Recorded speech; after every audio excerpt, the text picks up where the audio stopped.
Hello, and welcome to the fun part. I mean, they're all fun parts in my mind. That's why I do this for a living. But this is what most people think about when they are dreaming of their future home. What it's going to look like. What colors are the floors, the countertops, the cabinets? There's so much potential and personalization available at this point.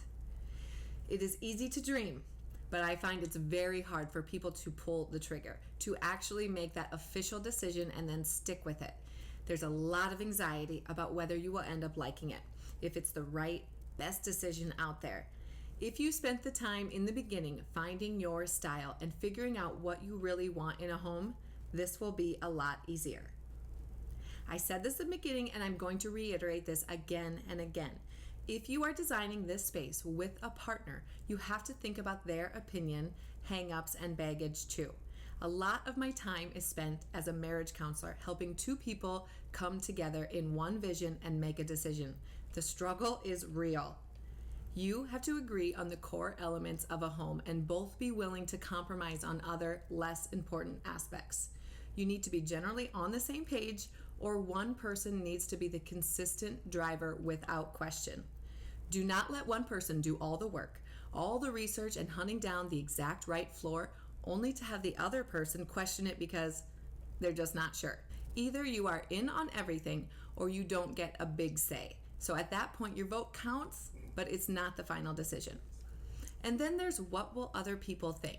You might not want to admit it, but it's something we all think about. You have to be strong in your vision and go forward with courage.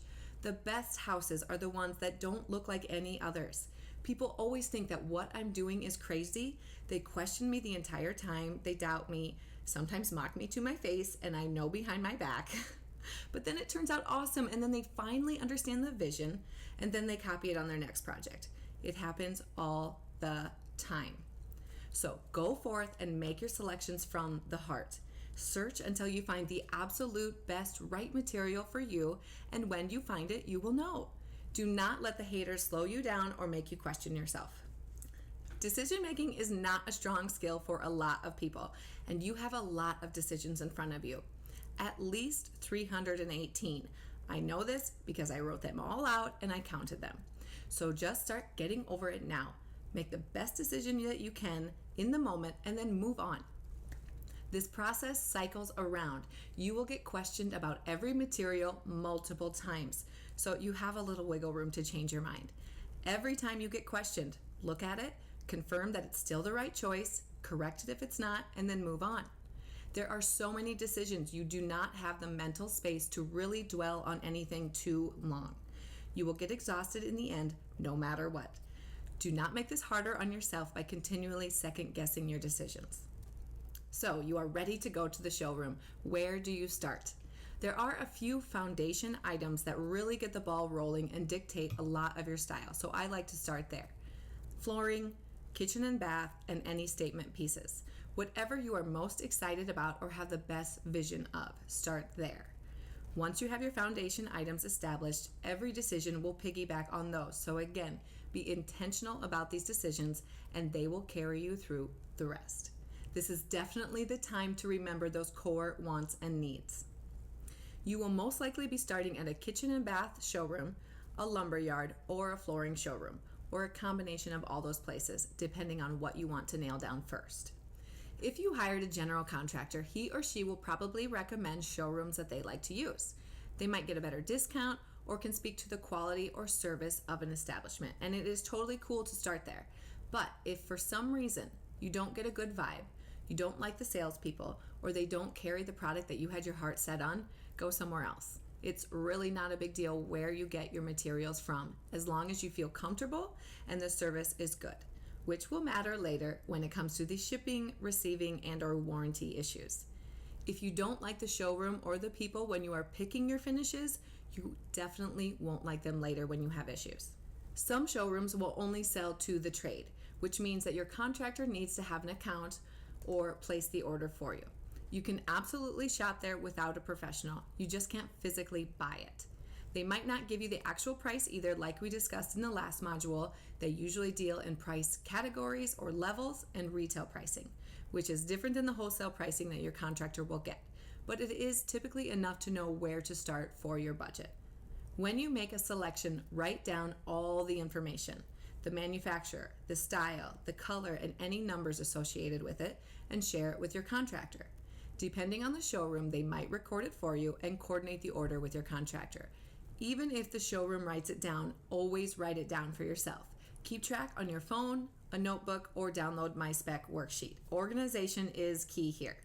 If you go to a showroom that your contractor doesn't typically use, it's not usually that big of a deal for them to set up an account. Just check first. Or make your selections anyway and then see if your showroom can get it, because they probably can. There are only a few major companies that most showrooms carry, and if they don't have it on the floor, they can probably still order it. I try to get as many of my finishes from a single showroom as possible. It just simplifies so many things. Ordering, billing, delivering. It's nice to work with one team. And while you are making selections, it's nice to be looking at hard flooring and carpet and tile all at the same time as you shuffle through the options. So if they have everything, cabinetry, countertops, flooring, paint, you like the salespeople or the service, do as much as you can there. The construction process is complicated enough. Keep it simple where you can. Your first thought might have been to go to a home improvement store, and you can certainly go there, but that is not my first choice. They do have a lot of buying power, and sometimes their prices are slightly better, but you will pay for it in service. Compare shopping at Walmart to Target to Crate & Barrel to Restoration Hardware. You get what you pay for. Sometimes it's worth it, sometimes it's not. Do not expect the salespeople to be qualified to answer your questions. They might be, but not always. The service end, tracking your order, dealing with delays and damages is typically a bigger headache at big box stores. I am giving you the more typical places to find these selections. If you want to go with something really out of the ordinary or find more deals, it is totally possible. It's just going to take a little bit more legwork.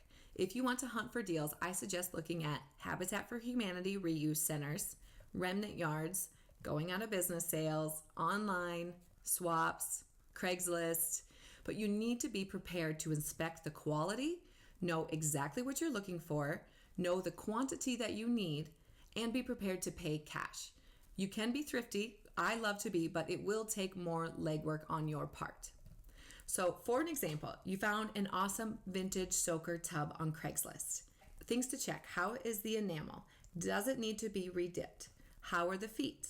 The plumbing connections? And now you have to pick it up, literally, and have the cash on hand and possibly store it until it's ready to be installed. This is not a big deal for a lot of people, but just be prepared for that process. How to shop a showroom. So you are ready to go to the showroom. Bring any finishes that you have already selected or are thinking about. If this is your first visit, just bring yourself and an open mind ready to absorb too much information. There will be decision fatigue and you will get overwhelmed. Bring a notebook, take notes on your phone, or download the material spec sheet and stay organized from the beginning. I'm going to say this over and over, and you will thank me. Find a salesperson or start looking around and they will find you. Consider them specialty interior designers for whatever showroom you are in. This person typically knows everything about whatever specific thing they are selling. Tell them what you are looking for or the kind of vibe that you are hoping to achieve. Describe the problems you are hoping to solve or issues you are having. If you have inspiration images, show them. The more information you give them, the quicker they can weed through all the options they have and present you with real solutions. If you have a lot of questions, this is the person to ask. If you feel like you need more help than your salesperson can provide, don't be afraid to ask for the manager. They want to make the sale and help you find what you are looking for. It is their job. And if you go during the week, they will have more time for you. You can also make an appointment if you know who you want to work with or you know you're going to have a lot of questions. Here is an example of how I would describe what I'm looking for to a tile salesperson. So I walk in and I say, I'm looking for a bathroom tile that is non-slip with some texture. I am thinking light colored stone looking tile in a rectangle shape, 12 by 24 probably, up to a medium price range and in stock. I will also need a coordinating wall tile for the shower and maybe a mosaic detail. The overall space has a contemporary feel. And go. He or she will gather some options or walk you around the showroom and show you everything that fits that description. Start pulling samples of tiles that catch your eye. If you don't love it, don't even pick it up. There will be too many options that you like. If you find one that you love, awesome. If not, narrow it down to your top 2 or 3 and ask for samples. Take them home and think about it. Look at them in your lighting. Compare it with other finishes that you're looking at. Take your top 3 to the cabinet showroom and see which one fits best with those finishes. If they are all equally great, pick one and move on. If you are planning ahead, you still have time to tweak your thoughts as you make more selections. It is a shuffle at first as you compare all the finishes you like and how they go together. It's okay to change your mind a lot at first. This is totally normal and expected as you see how things come together. Change it up until you get it right, and then don't change it again. Always get samples to take with you. Any materials that you are considering, and especially once you make that final choice, get a sample. Get a few and keep them. I have people give them back all the time. No, keep them. You will need them when selecting other finishes, to remind yourself of the decisions that you made, and once the materials show up, to confirm that what you received is what you ordered. This is an important step that you do not want to skip. Always confirm that the material delivered is what you ordered and what you expected before it is installed. Mistakes do happen, but catch it early. So when you are considering a material, here are some questions to ask. Is it in stock, or what's the lead time? How long will it take me to get this material? Some things are in stock, which means you can pick it up today. Some come from a warehouse or distribution center, which means 1 to 2 weeks out.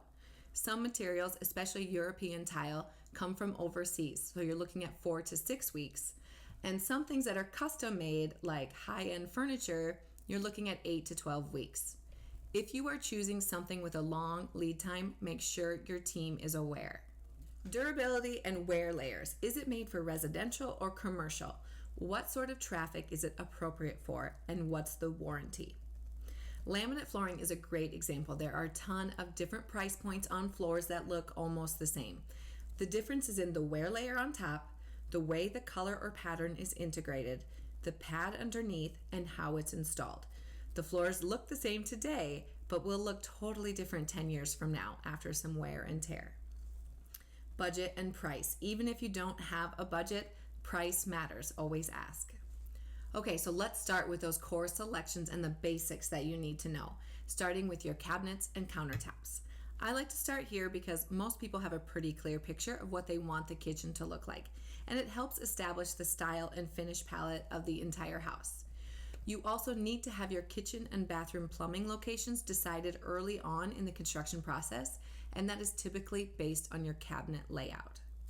Start with the kitchen, then the bath, and then any other cabinet areas, the mudroom, laundry, and anywhere else that you want cabinetry. This is a multi-day process. Wrap your mind around that and don't get upset over how many trips you have to make to the showroom.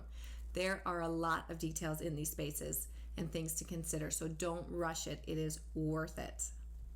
Go to a kitchen and bath showroom or custom wood shop. You will sit down with a salesperson who will walk through everything you want in your kitchen. Show them your inspiration and speak to the way that you want to use your space. Talk budget early on so they know what to suggest, but ultimately they will create whatever kitchen you want and then give you a quote. Get a rough quote early on, even if the plan is not 100%. There might be some sticker shock, but have it line items so that you know where the money is going instead of freaking out over the overall estimate. Probably in the tens of thousands, depending on the size of your kitchen and other cabinetry. And you are going to spend some money, so just prepare yourself. But now you can accurately evaluate the design and the choices that you made. Do you really love that hood for $1,000? Do you need the glaze for an additional $500? The answer might be yes, and that's great. Let's tweak a few things over here that you don't really care about as much. Or no, show me some other options to save a little. Just know this is a process and there will be give and take, and that's totally normal. Unless you have a huge budget, then lucky you. At that same time, you need to be thinking about your appliances. Do you already have them picked out, or maybe using ones you already have? If so, bring the specs or dimensions. If not, start thinking about it because you will need them before you can finalize the cabinet layout. We'll go over all those decisions more in the deep dive. There are a lot of decisions in this meeting, so set aside a large part of your day and come prepared to focus. There will be decision fatigue after this. Do not beat yourself up if your brain stops working halfway through. It is totally normal and happens all the time. Before you leave, get a sample of your cabinet finish and countertop, or at least your top choices, so that you continue thinking on it when your brain power comes back. During your first meeting, you should expect to decide cabinet style, door style, maybe the color, and a general layout, or at least have it narrowed down. The cabinet shop will then create a detailed drawing for you based on your floor plan for you to review at your next meeting, possibly with pricing. At the second meeting, you will review drawings and start looking at the details. How are those cabinets lining up? Can you fit everything you need, or do you have too much space? Does the drawing reflect the vision you are expecting, and is the workflow right? Unless you created a detailed kitchen in your floor plan, this is the first time you have thought about a lot of these things. To help make this decision and know that it will actually work for you, make copies of the plans and start organizing your kitchen according to the cabinets on the drawing. Where will you put your silverware, your plates, cups, pots and pans, baking items, serving dishes, all your stuff? Measure your plates to make sure they will fit in your cabinets. Where will your small appliances go? Whatever is important in your kitchen, make sure it works with the proposed layout and make changes as necessary. There are a lot of ways to do things, so you have options.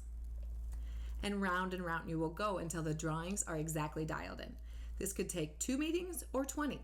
The kitchen has a lot of details and it is an integral part of most homes. It takes time. Do not rush it. And that's just your kitchen. Most people will select cabinetry for the bathrooms, laundry, and other built-ins throughout the house.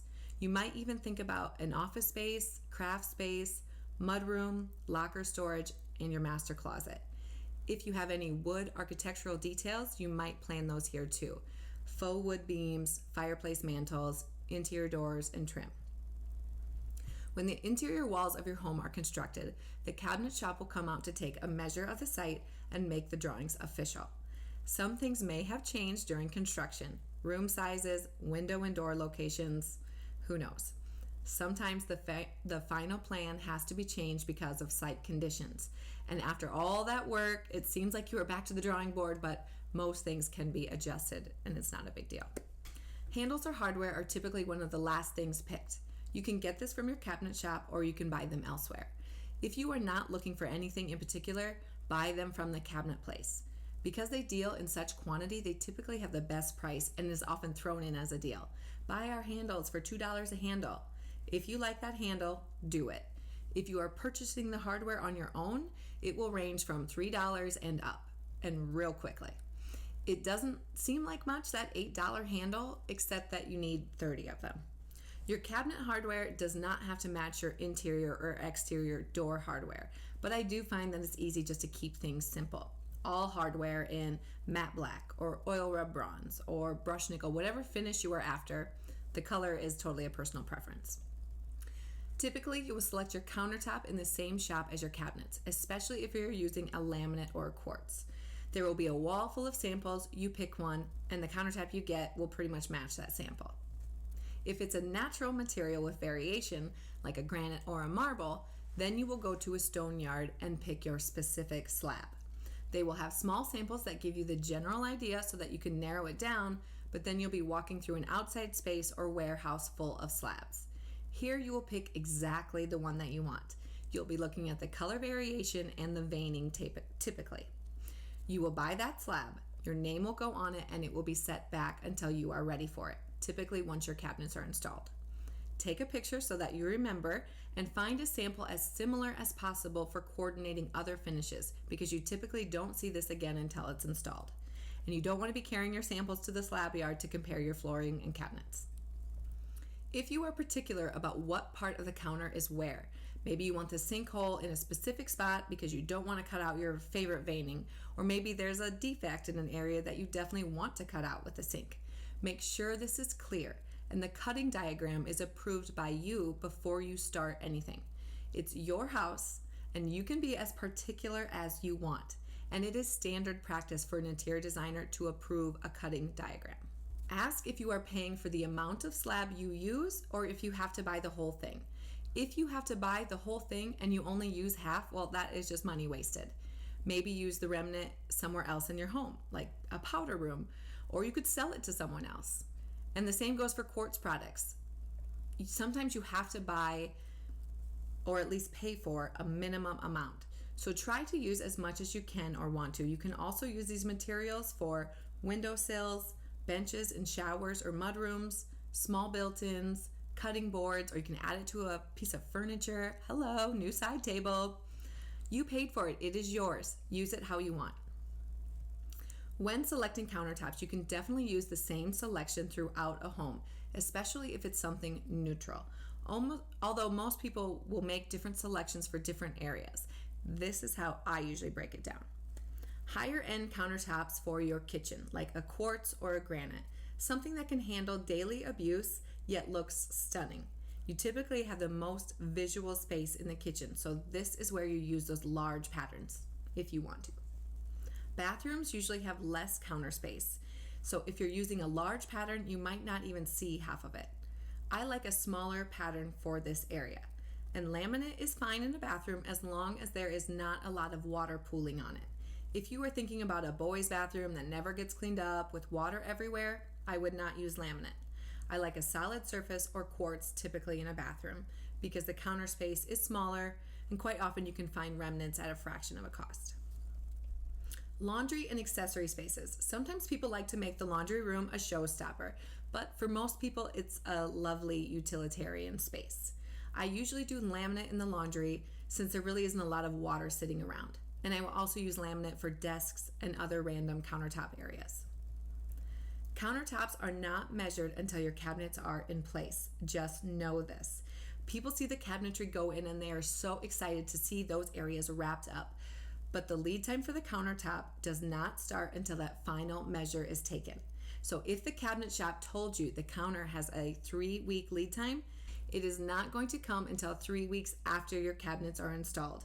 This is especially true with quartz. Sink. You will most likely select this at the cabinet shop, but you can also get it from a countertop dealer, a plumbing showroom, or an entirely separate dealer like online or at Home Depot. No matter which route you go, you are usually selecting from the same companies. Sinks are kind of standard. You'll select how it's mounted, the material, and the configuration, and I will break that down more in the deep dive. Flooring. You could start with this too, especially if you want to use one floor throughout your house. Then it's one easy selection that everything is built off of. If you started with a kitchen, bring those samples along or any that you are considering. Find a salesperson and start the process from the beginning again. Describe your design, what you're looking for, your budget, and any other things to consider. Start with your largest flooring area or the one that you feel strongest about.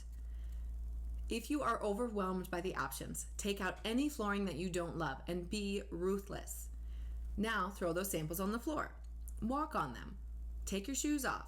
Put them by the window to see them in the sun. Spill water on them. All the things that you are going to do in your house, feel free to do them in the showroom to make sure that this is the floor for you. If you still can't narrow it down, think about other factors. Does it show a lot of dust or water spots? Is it easy to clean? Compare the price and the warranty, the wear layer, the pad underneath, and the install method. It might look like a bunch of similar options, but when you start breaking them down, they are quite different and there is a perfect floor for everyone. It's kind of like shopping for jeans. The perfect fit is out there and it is worth searching for because once you get it right, everything is better. You don't have to make this decision on the first go round, and most people don't. Get a few samples, 3 to 5, and make sure that they are different. Do not grab 3 cherry wood options. Make sure you have some that are lighter, that are darker, and with more or less variation. Now take them home and think about them. See how they change from morning or night, or when the sun shines on them. Throw a few other samples by them. Where does your eye keep going? Look at them up close and far away. Which floor looks best with a variety of finishes? Yes, you are picking everything together right now, but what about in 10 years when you want to repaint? Is this flooring so specific that you couldn't tweak finishes around it later? If you fall in love with the flooring but it doesn't go with your cabinetry, no big deal. Go back to the kitchen showroom and see if you can find something better suited to the floor. Changing the finish on your cabinets does not change any of the work that you just did for the layout. It's just tweaking the color. You might go back and forth a few times until you find the right combination, and that is totally normal. So now, are you going to have one flooring material throughout your entire house? This might be wood, tile, or other hard surface. I recommend using the minimum amount of materials in your home just to keep things easy. But if you want to switch it up in areas, that is totally a personal preference. Typically, you would select a hard surface in your kitchen, bathrooms, and entry points. Carpet in the bedrooms and or living areas. If you want to use carpet, you can select that now too, although carpet is one of the later selections. An average selection for your house might look like a wood look laminate for the kitchen, living, entry, and halls, tile in the bathroom, or it could be that same laminate, and then carpet in the bedrooms. You could select all of these at one time or just your public spaces first. Because your bedrooms are behind closed doors, sometimes I leave these selections until later. You want your entire house to coordinate, but less people see the bedrooms, so if you want them to look totally different, that is your choice. And minus the master bedroom, it's usually just carpet and paint, so those are pretty easy selections. Tile. Not every flooring place has tile. Sometimes you have to go to a specific tile showroom. If you want to see all the options, I would highly suggest it. They typically have better displays, and since tiles can come with a lot of variation, it's nice to see the range of colors in one box. You might be surprised. They also have more install ideas, different patterns, and actual installs with grout, all of which can totally change the look of a room. They can better answer tile-specific questions, and if you don't already have an installer, they typically have a list that they recommend. You might also look for tile for your walls here. Kitchen backsplash, vanity areas, showers, and fireplaces. Those don't have to be selected right away, but this is where you will find those options. Paint. Paint is a seemingly easy selection. You have a paint deck with all the colors and you pick one, right? I would suggest having a general idea of the overall interior color of the house while you are making other selections. Let's say it's a light tone grayish, which is a gray-beige mix. Pull out a few starter colors while you are selecting your cabinets and flooring, but wait to make that final selection until the other finishes are selected. It's super easy to tweak paint if it doesn't quite match the floor, not so easy to tweak your floor to match the paint. When building a new home, I plan one general color throughout and then branch out to accent colors. You do not need a different color for every area of your home. Ceilings are typically white, and your painter might have a standard color that he or she uses. For the most part, trust what they use. Whites are hard, and if you don't agree, you have never picked a white paint.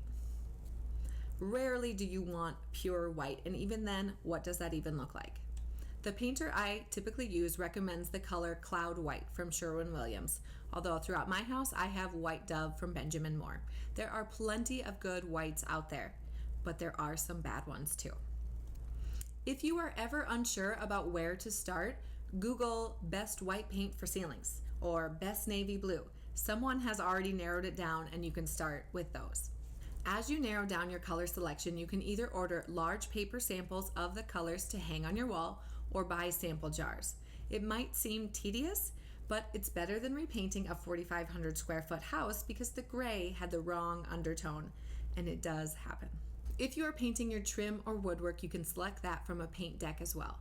Most cabinet shops work with Sherwin-Williams or Benjamin Moore or can at least match those colors. Some trim comes pre-finished, so get a sample of that color and just make sure that your paint works with it. If you are looking at a fan deck, there is nothing wrong with keeping it simple and making all your selections from the same strip. That is a foolproof way to know that all your paint colors work together. Especially Sherwin-Williams fan deck. I really like the way they organize their colors. So next, let's talk sheen, the general shininess of the paint. For me, in a typical house, it's flat on the ceilings and inside closets, satin or eggshell everywhere else. In order of no shine to the shiniest, it goes flat, matte, eggshell, satin, semi-gloss, and high gloss. The shinier the paint, the more durable the finish, but the more imperfections it will show on the wall. Flat does not clean up well. You can't scrub it, it will always show, but you can touch it up with paint easier. Use this in areas that don't get as dirty from daily wear and tear, but if something ever does happen, like a water leak in your ceiling or a basketball leaves a scuff, it does happen, you can just paint over that one area instead of painting the whole ceiling. For your walls, I would recommend a satin, eggshell, or semi-gloss finish. You cannot touch this up with paint. You will always see the sheen difference, but it is easier to clean with soap and water. So like dirty handprints, food, dog slobber. Some people recommend semi-gloss for kitchens and bathrooms because it's super scrubbable. I don't think that's really necessary, but if you like to scrub your walls, then definitely go semi-gloss. You can obviously use whatever sheen you want for design purposes. This is just the standard guideline. Personally, I have flat on all my walls. I really like the softness of it. I also have painted ceilings metallic or walls high gloss. When it comes to design intent, you can do whatever you want. Feel free to use sheens to unexpectedly shake things up a little bit. Wallpaper comes and goes in trendiness, but it has always been there, providing texture, pattern, and drama to rooms. I am a fan of wallpaper because it adds something to walls that paint cannot. You can find it online, just always ask for a sample first. I prefer to flip through those big old wallpaper books, and the best place to find those are paint stores and bigger furniture showrooms. You could be looking for a texture change like a grass cloth, or maybe a wow moment with a large-scale mural or graphic pattern. Look at the sample provided for color reference, and then look at the overall image for the scale on the wall. Tiny patterns to large murals, the scale can make a huge difference. The smaller the pattern, the more it becomes more of a texture than an image. Check the durability of your wall covering for where you are applying it. Some wallpaper is rubbery, waterproof, and made to be wiped down. Others are hand-woven art pieces that could just as easily be hanging in a museum. Choose accordingly and install appropriately. They all have their place, but please do not hang a delicate grass cloth next to your sink and then get upset when it doesn't last. And on that note, there is a range of prices for this material. Wallpaper can really add up, so make sure you check the pricing. Is your head spinning yet? That is the very basic level of discussion when it comes to interior finishes. Now we're going to move to exterior.